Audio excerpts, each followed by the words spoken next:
Alhamdulillahi Rabbil Alamin.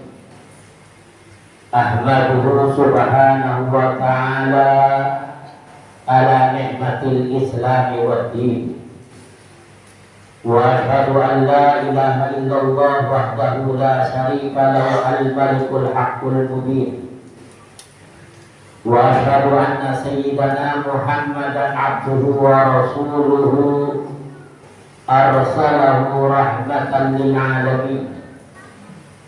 Allahumma salli wa sallim wa barik wa karim ala sayyidina wa habibina wa syafi'ina wa qurrati a'yunina wa nuri qulubina Muhammadin sallallahu alaihi wasallam imamil mursalin wa ala alihi wa sahbihi wa tabi'ina lahum bi ihsanin ila yaumiddin. Amma ba'du fa ya ayuhan nas ittaqullaha haqqa tuqatih wa la tamutunna illa wa antum muslimun.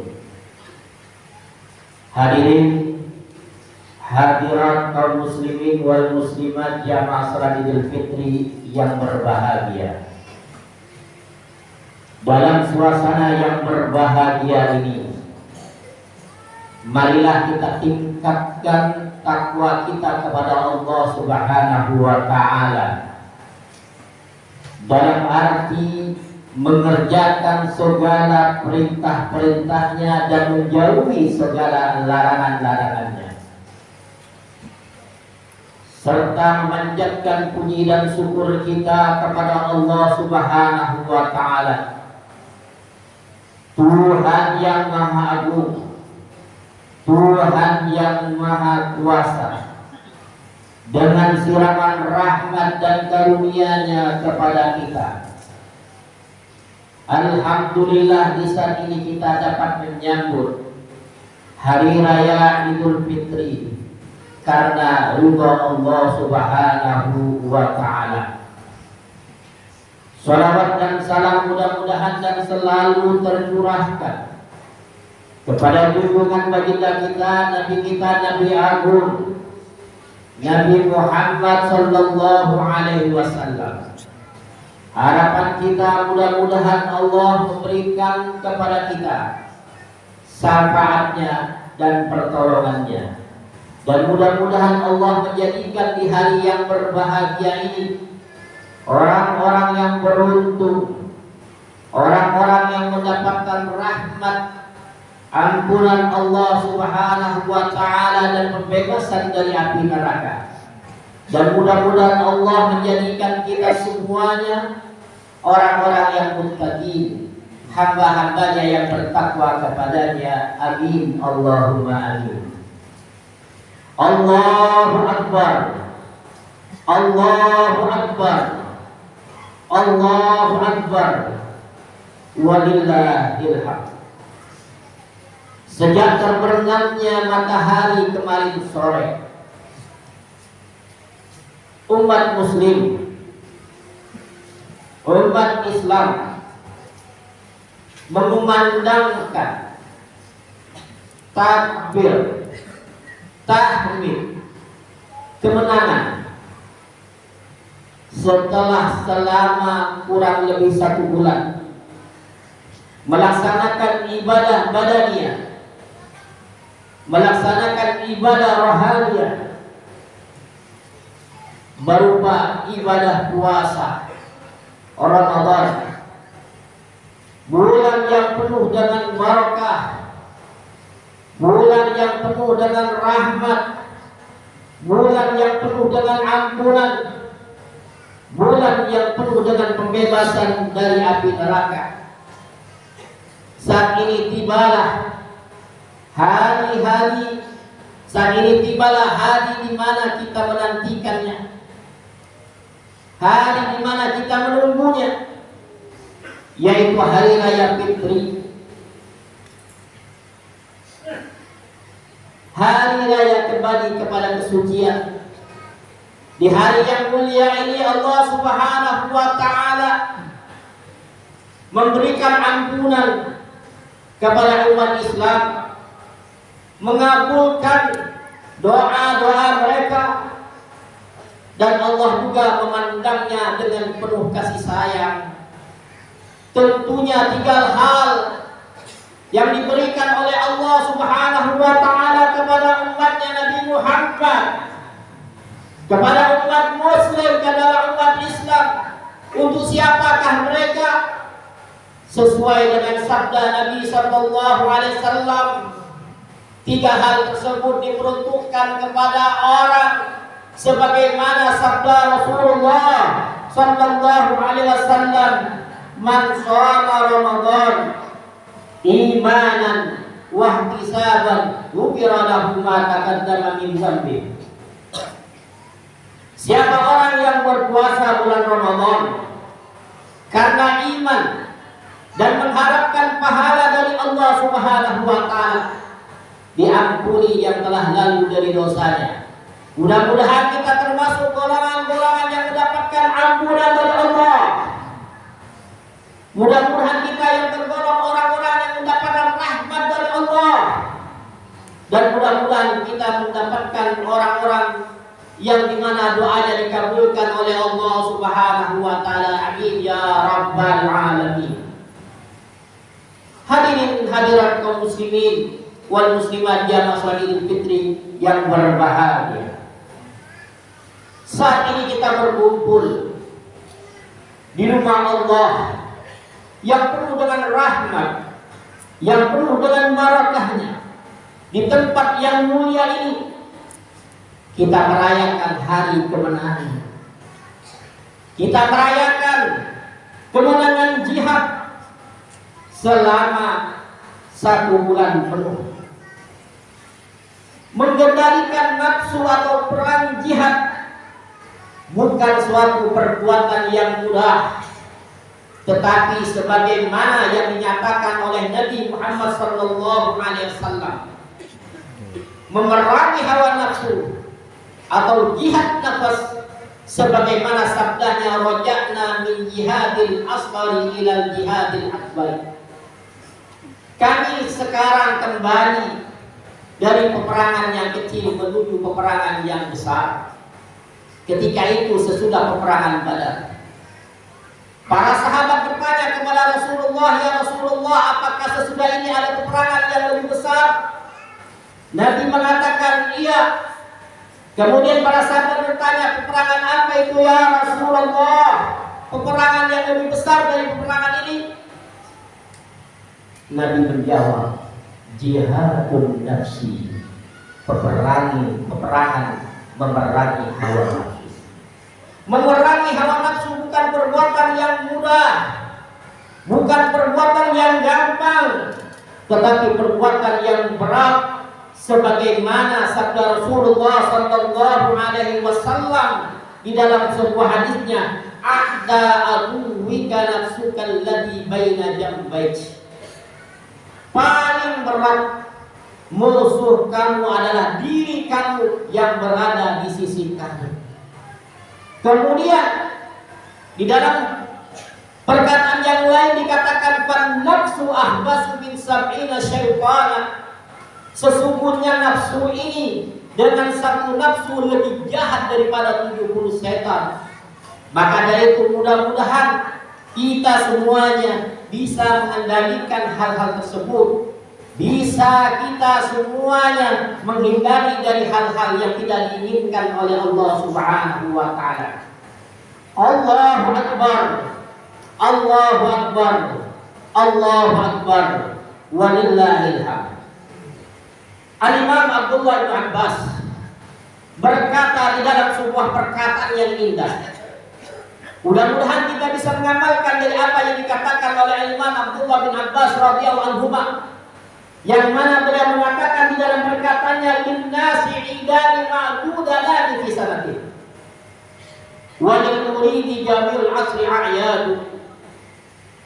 Untuk manusia umum setiap tahun mendapatkan 2 hari raya. Untuk orang yang khusus, setiap tahunnya, setiap masa adalah hari raya bagi mereka. Fadzikru adatuhu. Zikir merupakan kebiasaan mereka. Walhamdu rahatuhu. Sedangkan pujian memuji Allah adalah istirahatnya. Wal qalbu fi malakutir rabbi awwahu. Sedangkan hatinya selalu dekat dengan Allah Subhanahu wa ta'ala. Jikalau kita manusia tergolong dengan orang-orang yang khusus, maka tidak akan kita dapatkan yang namanya pemimpin yang tidak adil. Tidak akan kita dapatkan seorang pemimpin yang memeras rakyatnya. Tidak akan kita dapatkan seorang pemimpin hanya berjanji semata, tidak ada buktinya. Tidak akan kita dapatkan seorang pemimpin yang tidak melaksanakan amanatnya apabila kita tergolong orang yang khusus. Dan tidak akan kita dapatkan seorang muslim yang mencuri, seorang muslim menipu, seorang muslim yang tidak berpuasa, seorang muslim tidak mengeluarkan zakat. Dan tidak akan kita dapatkan pula seorang muslim yang memutuskan tali persaudaraan. Karena saat ini kita berada di hari yang fitri, kita kembali kepada kesucian. Marilah kita tingkatkan silaturahim di antara kita. Jangan sampai kita memutus tali persaudaraan. Perbuatan memutus adalah perbuatan yang sangat gampang, tetapi menyambungnya adalah perbuatan yang sangat sulit. Maka dari itu jadilah orang yang selalu mengalah. Jangan menjadi orang selalu akan dia yang lebih kuat yang menang. Kalau kita lihat bagaimana keutamaan daripada silaturahim tersebut, faedahnya sebagaimana Nabi SAW menyatakan di dalam hadisnya, faedah yang pertama, Allah Subhanahu wa ta'ala akan memberikan kemurahan di dalam rezeki. Faedah yang kedua, Allah Subhanahu wa ta'ala akan memanjangkan umur kita. Sebagaimana Nabi SAW menyatakan, man ahabba ayyubsata lahu fi rizqihi. Siapa orang yang suka dimudahkan di dalam rezekinya, wa yumsalahu fi asarih, dan dipanjangkan di dalam umurnya, fal yasil rahimahu, maka sambunglah tali persaudaraan. Di dalam menyambung tali persaudaraan kita tidak menunggu 1 tahun. Setiap saat kita sambung, supaya kita tidak menjadi orang yang selalu memutus. Karena perbuatan memutus adalah perbuatan yang dimurkai oleh Allah Subhanahu wa ta'ala. Dan faedah yang ketiga, yaitu sebagaimana dialog Nabi sallallahu alaihi wasallam bersama seorang badui dan mengatakan kepada Rasulullah, ya Rasulullah, tunjukkan kepadaku jalan menuju surga, apakah ada? Kata Rasulullah, iya ada. Yang pertama, untuk menuju masuk surga, yang pertama adalah anta'budallah wa la tusyrika bihi syai'an. Sembahlah Allah, jangan engkau menyekutukan Allah. Dan yang kedua adalah wa tuqimas shalah, dirikanlah salat. Dan yang ketiga adalah wa tu'tiyaz zakah, keluarkan zakatnya. Dan yang keempat adalah wa tasilu darahibika, sambunglah tali persaudaraan. Inilah 4 yang menuju arah surga. Jikalau engkau melaksanakan, kau akan menjadi orang yang min ahlil jannah, kata Nabi sallallahu alaihi wasallam.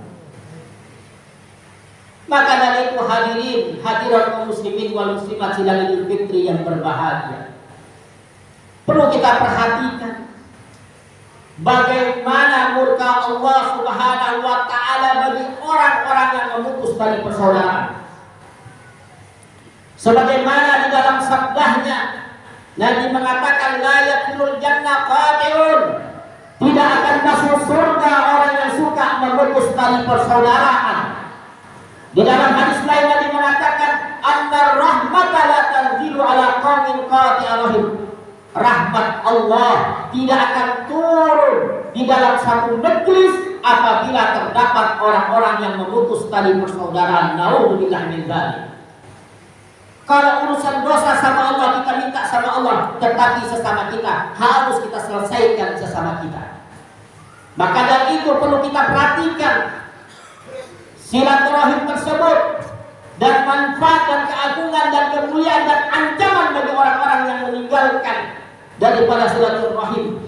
Dan perlu kita ketahui juga bahwasanya yang dimaksud dengan silaturahim sebagaimana dikatakan oleh Rasulullah SAW, laisal wasil bil mukafi, bukanlah yang dimaksud orang yang menyambung silaturahim itu adalah saling balas membalas. Inilah tradisi kita.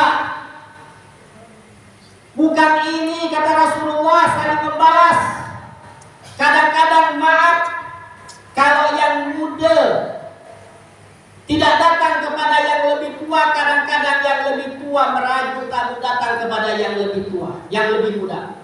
Bukan ini kata Rasulullah, datang satu ke sini. Bukan ini kata Rasulullah. Tetapi yang dimaksudkan dengan silaturahim tersebut adalah walakinnal wasil, sesungguhnya adalah orang yang menyambung silaturahim tersebut adalah antasilaman qata'aka, yaitu terhadap siapa yang memutus tali persaudaraan.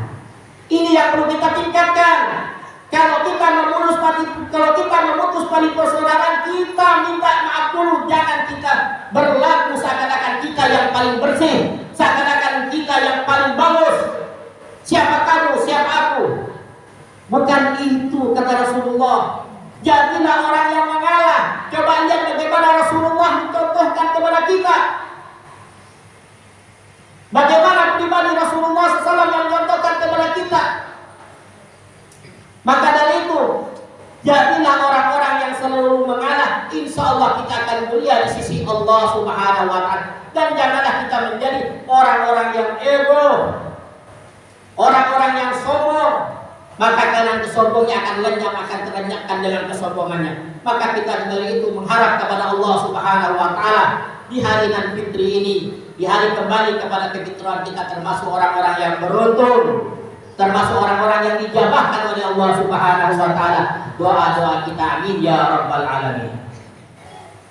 Hadirin hadirat kaum muslimin wal muslimat, jamaah salat Idul Fitri yang berbahagia. Nabi SAW menyatakan di dalam sebuah hadis, inna iblis alaihi la'nah, sesungguhnya iblis yang dilaknat oleh Allah Subhanahu wa ta'ala, yasihu fi kulli yaumin, berteriak setiap hari raya. Fayastami'u, maka dengan teriakannya iblis setiap hari raya, maka berkumpullah keluarga daripada iblis, yaitu setan-setan. Fayaqulun, maka si setan-setan mengatakan kepada iblis, ya sayyidana, wahai Tuhan kami, man ardabaka, siapa yang membuat kamu murka? Nukassiruhu, sesungguhnya kami akan memecahkan, kami yang akan membinasakan. Fayaqulu, maka berkata sang iblis, la syai'a, tidak ada apapun. Walakin Allah Ta'ala, tetapi Allah Subhanahu wa ta'ala qad ghafara hadhihi ummah, telah mengampuni umat ini fi hadzal yaum, pada hari ini Allah mengampuni dosanya umat muslimin.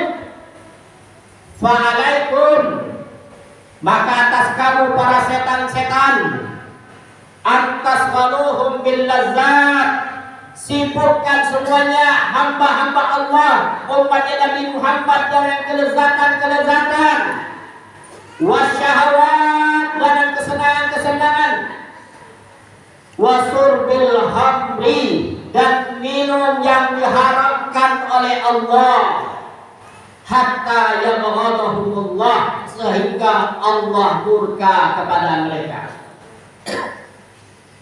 Tugas iblis hari ini adalah mencari hamba-hamba Allah, bagaimana hamba-hamba Allah tersebut tertipu.